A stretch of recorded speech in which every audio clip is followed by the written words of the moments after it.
अब ये रहा क्लोरोफिल जो कि अटैच है आपकी थाइलेकोइड के ऊपर, ये देखो ये क्लोरोफिल है सारी, और ये क्लोरोफिल मॉलिक्यूल सारे धसे हुए होते हैं, थाइलेकोइड मेम्ब्रेन के अंदर होते हैं, ठीक है बेटा। अब मेरे बच्चे एक बात याद रखना, क्लोरोफिल ए में दो हिस्से हैं, हेड और टेल।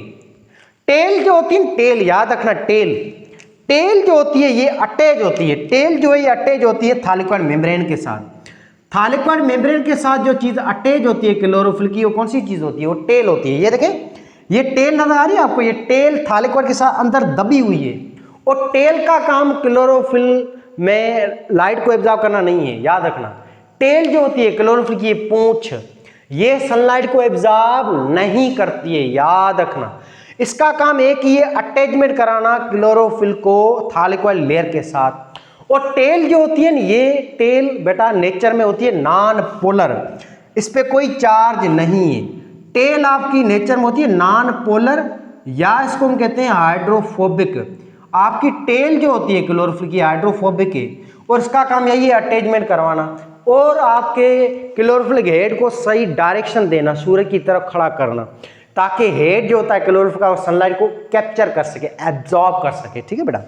मेन जो रीजन होती है वो क्लोरोफिल का हेड होता है, उसमें खास तौर पे पोरफायरन रिंग होती है, मैग्नीशियम और 4 नाइट्रोजन एटम। अब हेड जो है ये थाइलेकोइड लेयर के साथ अटैच नहीं है, हेड थोड़ा ऊपर निकला होता है, और सनलाइट को जो एब्जॉर्ब करने वाला जो हिस्सा होता है वो हिस्सा क्लोरोफिल का हेड होता है बेटा, और ये सनलाइट यहाँ हेड में एब्जॉर्ब होती है। और खास तौर पे सनलाइट को एब्जॉर्ब करने वाली जो चीज होती है वो क्लोरोफिल की ये रिंग होती है, जिसको हम कहते हैं पोरफायरन रिंग। ये क्लोरोफिल की सेंट्रल रिंग है। अब आप देखें क्लोरोफिल में जो भी एटम है, ये सारे एटम कौन से एटम के साथ अटैच हैं? सारे के सारे मैग्नीशियम एटम के साथ। मैग्नीशियम एटम को अगर हम निकाल दें तो क्लोरोफिल पूरा बिखर जाएगा। सबसे अहम जो एटम है यहाँ पे क्लोरोफिल में, वो इस वजह से हम कहते हैं मैग्नीशियम एटम है। दूसरे नंबर पे अहम एटम है क्लोरोफिल में, वो नाइट्रोजन एटम है। तीसरे नंबर पे अहम एटम वो कार्बन आता है, फिर चौथे नंबर पे ऑक्सीजन, पांचवें नंबर पे हाइड्रोजन एटम है, ठीक है, ऐसे इंपॉर्टेंस के हिसाब से। अच्छा, तो हेड जो होता है बेटा ये मेन है, और हेड ही जो वो चीज होती है क्लोरोफिल की, वो चीज होती है जो एब्जॉर्ब करती है सनलाइट को, और हेड ही वो चीज होती है जो स्टार्ट करती है फोटोसिंथेसिस को। हेड जो है ये मेरे बच्चे याद रखना, हेड जो होता है ना आपका, ये पोलर नेचर का होता है, और ये हाइड्रोफिलिक होता है, ये यानी कि वाटर को एब्जॉर्ब करता है। यहीं पे तो पानी टूटता है, यहाँ पे मैग्नीज क्लस्टर होगा जो पानी को तोड़ेगा आगे, जिसको आगे लाइट रिएक्शन में डिस्कस करेंगे डिटेल में, ठीक है। तो अभी फिलहाल हम पिगमेंट्स को ही पढ़ रहे हैं। अब हम आगे चलें तो इसकी स्ट्रक्चर वगैरह होगी, हेड और टेल को भी हमने डिस्कस कर लिया, क्लोरोफिल ए और बी के बीच में फर्क भी पढ़ लिया। अब थोड़ा आगे चलें तो बड़ा क्लोरोफिल ए जो होता है, क्लोरोफिल ए याद रखना, क्लोरोफिल ए एब्जॉर्ब करता है सनलाइट, और हमने कल ही डिस्कस किया था कि सनलाइट जो होती है, सूरज की जो रोशनी होती है, ये सूरज है, अब सूरज है उससे रोशनी आती है, और उस रोशनी को हम कहते हैं विजिबल लाइट। अब सूरज की रोशनी जो होती है विजिबल लाइट बेटा, इसके अंदर 7 किस्म की वेव्स होती हैं, और ये 7 किस्म की वेव्स आपको याद होंगी ना।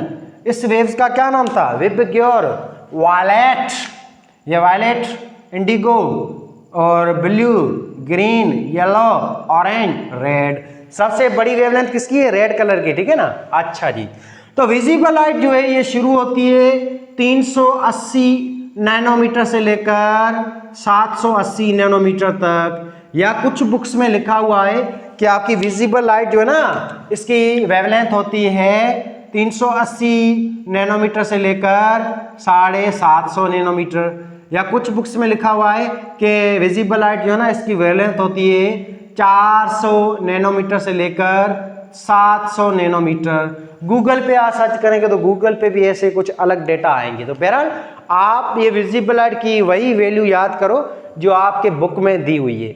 मिसाल ये अगर वैल्यू दी हुई है, सिंथेटिक्स आप पढ़ते हैं तो सिंथेटिक्स में ये ऊपर वाली वैल्यू दी हुई है। अच्छा, ऐसे आप अगर पंजाब और फेडरल वगैरह पढ़ते हैं, पंजाब में ऊपर वाली वैल्यू दी है, फेडरल के बुक में नीचे वाली वैल्यू दी हुई है 380 से 750। एनसीईआरटी वगैरह बच्चे पढ़ते हैं तो उनमें ये बीच वाली वैल्यू दी हुई है, ठीक है बेटा। आप अपने बुक से हिसाब से याद कर लो। आगे चलते हैं अब विजिबल लाइट में तो 7 कलर है। क्लोरोफिल जो है वो कौन सा वेवलेंथ को या कौन से कलर्स को एब्जॉर्ब करता है? वो बेटा क्लोरोफिल 4 कलर एब्जॉर्ब करता है। वो कौन से कलर है? क्लोरोफिल जो है ये एब्जॉर्ब करता है वायलेट कलर और ब्लू कलर और आपका ऑरेंज कलर और रेड कलर। क्लोरोफिल जो एब्जॉर्ब करता है वो सनलाइट के कौन से कलर को एब्जॉर्ब करता है? Violet colour, blue colour, orange colour, red colour. पर इन 4 में से सबसे ज्यादा क्लोरोफिल कौन से कलर एब्जॉर्ब करता है? सबसे ज्यादा एब्जॉर्ब करता है रेड और ब्लू। ज्यादा से ज्यादा मैक्सिमम से मैक्सिमम जो क्लोरोफिल होता है आपकी थाइलेकोइड में वो एब्जॉर्ब कौन से कलर्स को करता है? वो बेटा करता है एब्जॉर्ब ब्लू कलर्स। तो सनलाइट जो होती है ना उसके अंदर जो ब्लू कलर है उसको क्लोरोफिल ज्यादा एब्जॉर्ब करेगा। दूसरे नंबर पे ब्लू है और इसके साथ होता है रेड कलर। बाकी ये क्लोरोफिल जो है वो इंडिगो कलर भी एब्जॉर्ब करता है और आपका ऑरेंज कलर को भी एब्जॉर्ब करता है। रिफ्लेक्ट क्या करता है? क्लोरोफिल जो है बेटा वो रिफ्लेक्ट करता है इंडिगो कलर को, इंडिगो कलर रिफ्लेक्ट करता है ग्रीन कलर को भी रिफ्लेक्ट करता है और येलो कलर को भी क्लोरोफिल रिफ्लेक्ट करता है। 3 कलर को क्लोरोफिल रिफ्लेक्ट करता है। ज्यादा से ज्यादा क्लोरोफिल रिफ्लेक्ट करता है ग्रीन कलर को। इस वजह से क्लोरोफिल को हम कहते हैं green pigment, because it reflect green colour of sunlight. इस वजह से पौधे आपको ज्यादातर ग्रीन कलर के दिखाई देते हैं। अब क्लोरोफिल को हम देखें, ये तो ओवरऑल जनरल बात होगी, ठीक है बेटा। अब क्लोरोफिल जो एब्जॉर्ब करता है वो कितनी वेवलेंथ वाली लाइट को एब्जॉर्ब करता है? क्लोरोफिल का एब्जॉर्प्शन स्पेक्ट्रम क्या है? क्लोरोफिल का बेटा एब्जॉर्प्शन स्पेक्ट्रम जो होता है, यानी कि क्लोरोफिल कितनी वेवलेंथ वाली लाइट को एब्जॉर्ब करता है, वो एब्जॉर्ब करता है क्लोरोफिल आपकी 430 नैनोमीटर लाइट से लेकर 670 नैनोमीटर वाली सनलाइट को एब्जॉर्ब करता है। और 430 नैनोमीटर जो वेवलेंथ होती है किसकी होती है? ये बेटा ब्लू कलर की होती है, ठीक है। और 670 जो है इससे ऊपर रेड कलर आता है। क्लोरोफिल एब्जॉर्ब भी ज्यादा क्या करता है? ब्लू और रेड कलर को। तो क्लोरोफिल जो है उसका मैक्सिमम से मैक्सिमम जो एक्शन स्पेक्ट्रम हमें मिलता है, या क्लोरोफिल ज्यादा से ज्यादा एक्शन करता है वो कौन सी पिगमेंट्स क्या कहते हैं, कौन सी लाइट पे करता है? वो करता है ब्लू और रेड कलर्स के ऊपर, ठीक है बेटा। तो ये 2 डेटा हैं जो आपके बुक्स में, आपके सिंधे और पंजाब वगैरह के अंदर। फेडरल का बुक पढ़ेंगे तो वहां पे डेटा ये लिखी हुई है कि क्लोरोफिल जो होता है वो एब्जॉर्ब करता है आपका ये 430 नैनोमीटर से लेकर 500 नैनोमीटर वाली सनलाइट, ठीक है बेटा। तो ये मैं ना बुक्स के नाम जो कह रहा हूं कि सिंधे, पंजाब, फेडरल, एनसीईआरटी, वो इस वजह से क्योंकि यहाँ पे मिक्सिंग होती है, 2-3 डेटा लिखे हैं, बच्चे कंफ्यूज होते हैं। तो इस वजह से मैं सुनाता रहता हूँ कि अगर आप बच्चे जो हैं ये मेरा लेक्चर देख रहे हैं, फेडरल वाले बच्चे हैं, तो आप अपने बुक्स की ये डेटा याद करो। बाकी जो बच्चे हैं जो एनसीईआरटी वगैरह के हैं या सिंध वाले हैं, तो या पंजाब बुक्स को फॉलो करने वाले बच्चे हैं, वो ये डेटा याद करें, ठीक है, तो आपको ईजी रहे। बाकी मेरा लेक्चर जनरल होता है, मैं Sindh, Punjab, federal, KPK, NCERT, ARLS को भी इंक्लूड करता हूँ पूरे लेक्चर, मिक्स होता है, मिक्स आचार होता है, ठीक है मेरा लेक्चर। अच्छा, तो ओवरऑल आपको समझ आ रहा है, ये एब्जॉर्प्शन स्पेक्ट्रम होता है क्लोरोफिल का। आगे हम देखें बेटा, तो क्लोरोफिल ए जो होता है, क्लोरोफिल ए को हम खास तौर पे देखें, क्लोरोफिल ए को, तो क्लोरोफिल ए जो होता है आपका, ये एब्जॉर्ब करता है वायलेट कलर को और ऑरेंज कलर को। क्लोरोफिल ए स्पेशली एब्जॉर्ब करता है वो कौन से कलर्स को एब्जॉर्ब करता है? वायलेट और ऑरेंज कलर को। और कितनी जो है वेवलेंथ वाली लाइट को ये एब्जॉर्ब करता है? 650 नैनोमीटर से लेकर 700 नैनोमीटर तक वाले किरणों को। क्लोरोफिल ए जो है ना बेटा, ये मेन पिगमेंट है, और क्लोरोफिल ए एब्जॉर्ब करता है 650 से लेकर 700 नैनोमीटर वाली सनलाइट को। वो कौन सी सनलाइट के कौन से किरणें? वायलेट और ऑरेंज को। बाकियों किरणों को ये क्लोरोफिल ए रिफ्लेक्ट करता है। ऐसे क्लोरोफिल बी को हम देखें तो क्लोरोफिल बी जो है ये मेरे बच्चे एब्जॉर्ब करता है, ये लाइट एब्जॉर्ब करता है कौन सी? ये क्लोरोफिल बी एब्जॉर्ब करता है ब्लू लाइट को, और ब्लू के अलावा एक दूसरी लाइट होती है जिसका नाम है बी और वाई, येलो, बाय ब्लू और येलो। और ये जो एब्जॉर्ब करता है आपकी कितनी वेवलेंथ वाली लाइट, ये खतरनाक है, ये हाई एनर्जी वाली लाइट को एब्जॉर्ब करता है। ये एब्जॉर्ब करता है 450 नैनोमीटर से लेकर 500 नैनोमीटर तक की सनलाइट को। तो क्लोरोफिल बी जो है वो हाई एनर्जी वाली लाइट को एब्जॉर्ब करता है, और क्लोरोफिल ए एब्जॉर्ब करता है आपकी हाई वेवलेंथ वाली लाइट को, लो जिसमें एनर्जी हो। आपका 650 लेकर 700 नैनोमीटर वाली सनलाइट को। अब इसको आगे हम डिस्कस करते हैं आपके एंटीना कॉम्प्लेक्स में और रिएक्शन सेंटर के अंदर। नेक्स्ट हम देखें तो बेटा ये पिगमेंट्स जो होती हैं आपकी क्लोरोफिल ए, जिसको हम डिस्कस कर चुके हैं, ये मेन पिगमेंट है और मोस्ट अबंडेंट पिगमेंट्स हैं। यही वो पिगमेंट्स होती हैं फोटोसिंथेसिस को स्टार्ट करने वाली, जिसको हम कहते हैं क्लोरोफिल। और क्लोरोफिल में सबसे इंपॉर्टेंट पिगमेंट क्लोरोफिल ए होता है। अब हम देखें थैलेकोइड लेयर में तो ये सारी पिगमेंट्स एक साथ होती हैं। थैलेकोइड लेयर में बेटा आपका क्लोरोफिल ए भी होता है, क्लोरोफिल बी भी होता है, क्लोरोफिल सी भी होता है, क्लोरोफिल डी भी होता है, पर ज्यादा से ज्यादा क्लोरोफिल ए होता है, दूसरे नंबर क्लोरोफिल बी होता है। ऐसे इस क्लोरोफिल के साथ एक दूसरी किस्म की भी पिगमेंट्स होती हैं और बेटा इन पिगमेंट्स को हम कहते हैं एक्सेसरी पिगमेंट्स, या इन पिगमेंट्स के दूसरे ग्रुप को हम कहते हैं कैरोटीनॉइड्स पिगमेंट। ये बड़ा दूसरी किस्म की पिगमेंट है, क्लोरोफिल के बाद दूसरे नंबर पे प्लांट में पिगमेंट आती है, इसको कहते हैं कैरोटीनॉइड। प्लांट के अंदर दो किस्म की पिगमेंट्स है, एक है क्लोरोफिल है, जो क्लोरोफिल को हम डिटेल में पढ़ चुके हैं, जिसके 5 टाइप हैं। अब आगे चलते हैं दूसरी किस्म की पिगमेंट्स है जिसका नाम है कैरोटीनॉइड। कैरोटीनॉइड जो पिगमेंट होती है बेटा, इन पिगमेंट्स को हम दूसरे नाम से कहते हैं एक्सेसरी पिगमेंट। एक्सेसरी पिगमेंट्स का मतलब है वो पिगमेंट्स जो मेन पिगमेंट के अलावा एक्स्ट्रा पिगमेंट्स हो। आपकी मेन पिगमेंट तो क्लोरोफिल है जो फोटो से शुरू करती है। मेन पिगमेंट के अलावा जो एक्स्ट्रा जो पिगमेंट्स होती हैं जो क्लोरोफिल की मदद करती हैं, ऐसी पिगमेंट्स को हम कहते हैं एक्सेसरी पिगमेंट्स। और ये एक्सेसरी पिगमेंट जो है इसके 2 टाइप हैं। अच्छा, जैसे क्लोरोफिल के 5 टाइप थे ना बेटा, ऐसे कैरोटीनॉइड्स के 2 टाइप होते हैं। कैरोटीनॉइड जो इसके टाइप हैं, अगेन कैरोटीनॉइड के 2 टाइप हैं। एक है कैरोटीनॉइड का टाइप है, इसका नाम है ज़ैंथोफिल पिगमेंट। दूसरा एक टाइप है बेटा, इस पिगमेंट का नाम है कैरोटीन पिगमेंट। अब ज़ैंथोफिल जो पिगमेंट होती है बेटा, ज़ैंथोफिल ये होती है येलो पिगमेंट, और कैरोटीन जो होती है इसको हम कहते हैं रेड पिगमेंट। अब आप समझ गए होंगे, ज़ैंथोफिल जो पिगमेंट है ना, ये येलो कलर रिफ्लेक्ट करती है, कैरोटीन जो है ये रेड कलर रिफ्लेक्ट करती है, और ये दोनों की दोनों पिगमेंट ओवरऑल कैरोटीनॉइड्स कहलाती हैं। और ये दोनों ही पिगमेंट जो एब्जॉर्ब करती हैं, एब्जॉर्ब वो सनलाइट की कौन से कलर्स को एब्जॉर्ब करती है। अब मेरे बच्चे ये पिगमेंट्स जो है कैरोटीनॉइड्स, ये एब्जॉर्ब करती हैं इन सनलाइट के कलर्स को, और इस सनलाइट्स के कलर को हम कहते हैं आपका बी एंड वी, यानी कि ब्लू, और दूसरा कलर होता है इसका नाम है वायोलेट। ये 2 कलर होते हैं, ब्लू और वायलेट। आपका ये यहाँ पे होते हैं कैरोटीन पिगमेंट्स हैं, कैरोटीन पिगमेंट्स उसको थोड़ा अलग से बनाते हैं। ये क्लोरोफिल है, क्लोरोफिल के साथ साथ कैरोटीनॉइड्स पिगमेंट भी होती हैं, जैसे ये ज़ैंथोफिल पड़ी है, कैरोटीन पड़ी है, ठीक है बेटा। ज़ैंथोफिल और कैरोटीन ये सनलाइट की कौन सी किरणों को एब्जॉर्ब करती हैं? ये एब्जॉर्ब करती हैं ब्लू, और दूसरा किरण आता है सनलाइट में जिसका नाम है वायलेट। इन दोनों किरणों को ये एब्जॉर्ब करती हैं, बाकी किरणों को ये पिगमेंट्स रिफ्लेक्ट करती हैं। और ये जो पिगमेंट्स होती हैं ये हेल्प करती हैं आपकी क्लोरोफिल की। अब होता क्या है, इस क्लोरोफिल को यहाँ पे जूम करते हैं।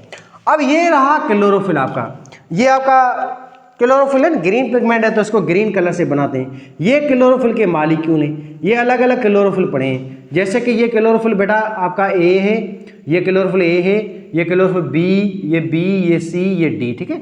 ऐसे ये दूसरी पिगमेंट्स है जिसको हम कहते हैं ज़ैंथोफिल, ये पढ़े हैं ज़ैंथोफिल, ज़ैंथोफिल, ज़ैंथोफिल, ज़ैंथोफिल। ऐसे ये दूसरी पिगमेंट्स है जिसको हम कहते हैं कैरोटीन। कैरोटीन रेड पिगमेंट है तो उसको रेड कलर से बनाते हैं ताकि आपको थोड़ा समझ में आ जाए। तो ये क्लोरोफिल के बाद ज़ैंथोफिल है, ज़ैंथोफिल के बाद ये कैरोटीन्स हैं, ये कैरोटीन्स हैं, रेड पिगमेंट्स। अब ध्यान देना बेटा, अब जो सनलाइट होगी जिसकी वेवलेंथ आपकी जो 650 से 700 नैनोमीटर सनलाइट होगी, उसको एब्जॉर्ब करेगा ये क्लोरोफिल ए। क्लोरोफिल एब्जॉर्ब करेगा कौन सी सनलाइट की वेवलेंथ को, कौन से किरणों को, जिनकी वेवलेंथ होती है 650 से 700 नैनोमीटर। इन सूर्य की किरणों को एब्जॉर्ब करेगा क्लोरोफिल ए। अच्छा, बाकी क्लोरोफिल बी जो होता है ये खतरनाक किरणों को एब्जॉर्ब करता है, हाई एनर्जी वाले किरणों को जिसकी वेवलेंथ लो होती है। क्लोरोफिल बी एब्जॉर्ब करता है कौन सी वेवलेंथ वाली लाइट, आपका ये एब्जॉर्ब करता है 450 से 500 नैनोमीटर वाली लाइट को। अच्छा, ज़ैंथोफिल और कैरोटीन ये एब्जॉर्ब करेंगे कौन सी सनलाइट को, बेटा ये पिगमेंट एब्जॉर्ब करते हैं और खतरनाक लाइट को जिसकी वेवलेंथ 450-500 नैनोमीटर से कम होती है। जितनी वेवलेंथ कम होगी उतनी एनर्जी हाई होगी। अब ये पता है क्या करते हैं ज़ैंथोफिल और कैरोटीन, हाई एनर्जी वाली लाइट को ये एब्जॉर्ब करते हैं और उस खतरनाक लाइट को रिफ्लेक्ट करते हैं। अगर ज़ैंथोफिलोकेरेटिन पिगमेंट ना होती तो ये खतरनाक हाई एनर्जी वाली लाइट गिर जाती क्लोरोफिल ए के ऊपर, और क्लोरोफिल ए इतनी हाई एनर्जी वाली लाइट को बर्दाश्त नहीं कर सकता। इसके नतीजे क्लोरोफिल ए डैमेज हो जाता। क्लोरोफिल ए अगर डैमेज हो जाता तो फोटोसिंथेसिस नहीं हो पाता।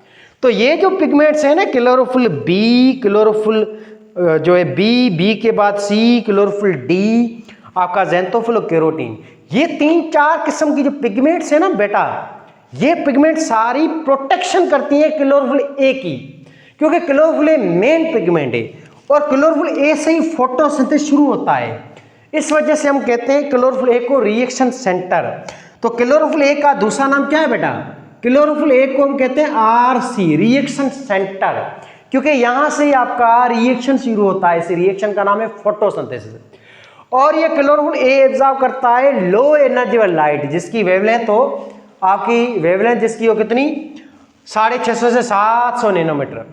इससे कम वेवलेंथ लाइट अगर आएगी क्लोरोफिल ए के ऊपर तो वो डैमेज कर देगी क्लोरोफिल ए को, और इस खतरनाक लाइट को एब्जॉर्ब करने के लिए ज़ैंथोफिल आएगा, वो खतरनाक लाइट को एब्जॉर्ब करके रिफ्लेक्ट कर देगा, या कैरोटीन आएगा।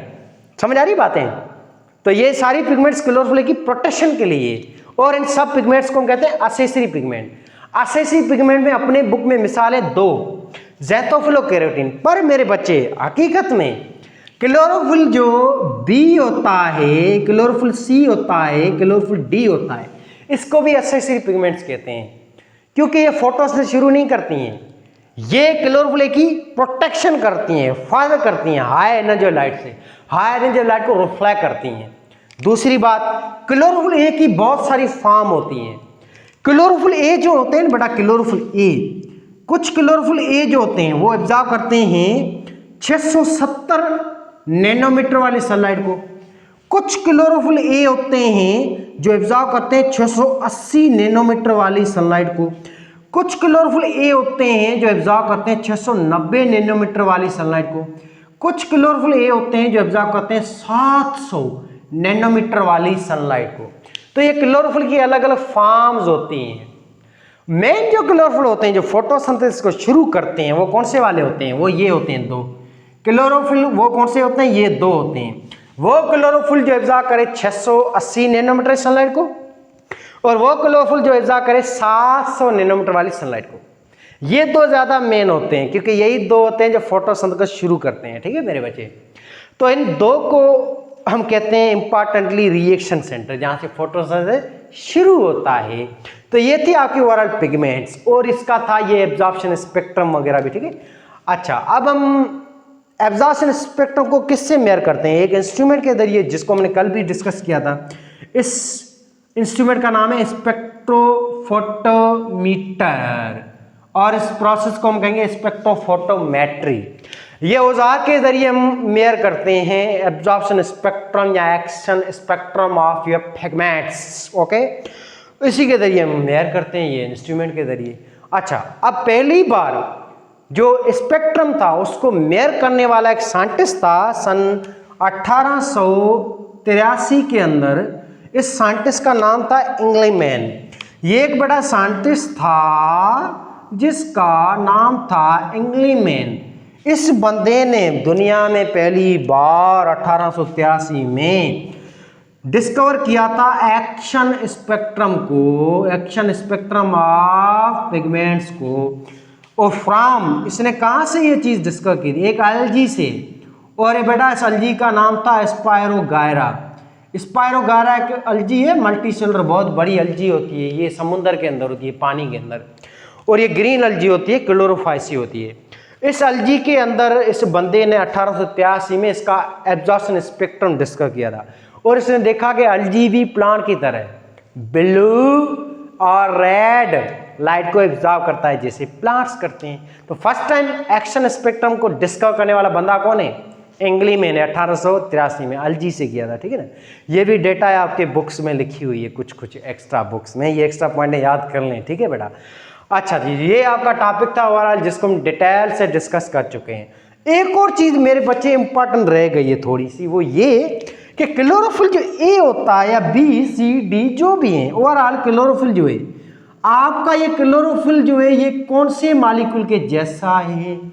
क्लोरोफिल जो होता है ये होता है एक और मॉलिक्यूल की तरह, और इस मॉलिक्यूल का नाम है हेमोग्लोबिन।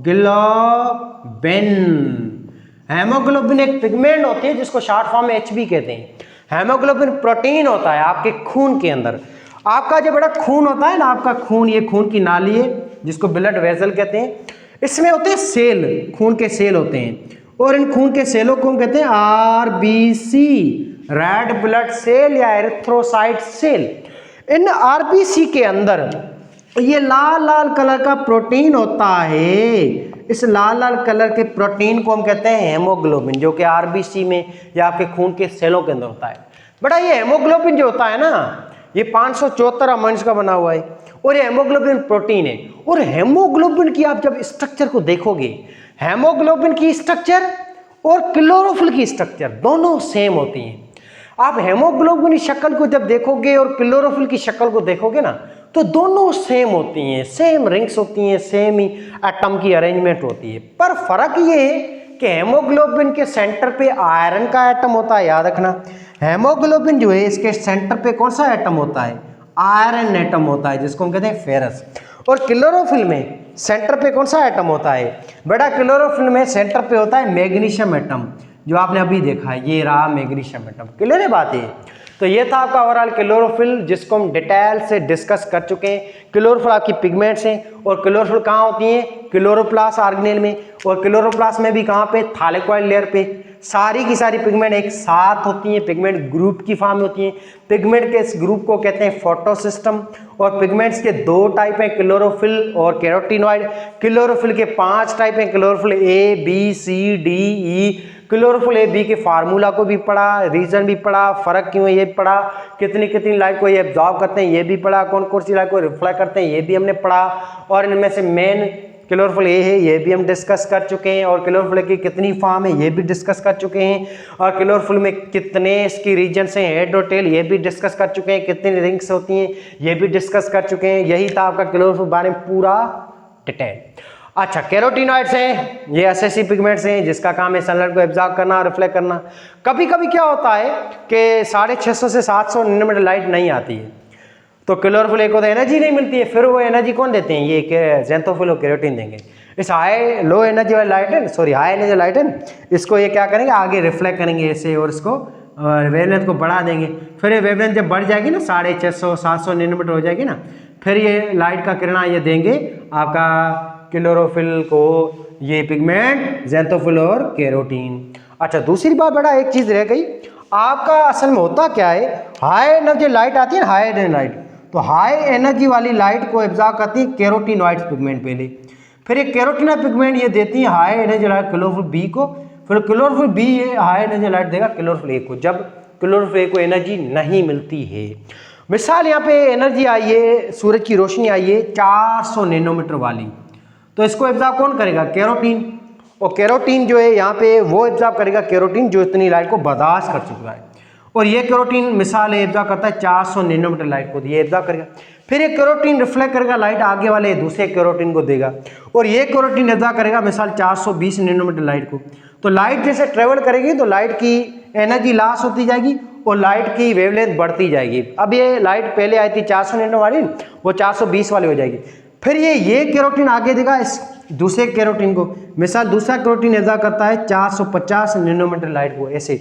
फिर ये कैरोटीन देगा आगे मिसाल ज़ैंथोफिल को, मिसाल ये ज़ैंथोफिल 500 नैनोमीटर लाइट को एब्जॉर्ब करेगा, तो ये कैरोटीन देगा आगे ये अपनी ज़ैंथोफिल को। इससे लाइट ट्रांसफर जैसे ही होगी तो लाइट की वेवलेंथ बढ़ जाएगी, एनर्जी लॉस हो जाएगी। तो लाइट को यूं ट्रांसमिट करके ट्रांसमिट कर करके इसकी एनर्जी को कम किया जाता है। इस लाइट की उतनी एनर्जी करेंगे कि जाके क्लोरोफिल जितनी बर्दाश्त कर चुका है।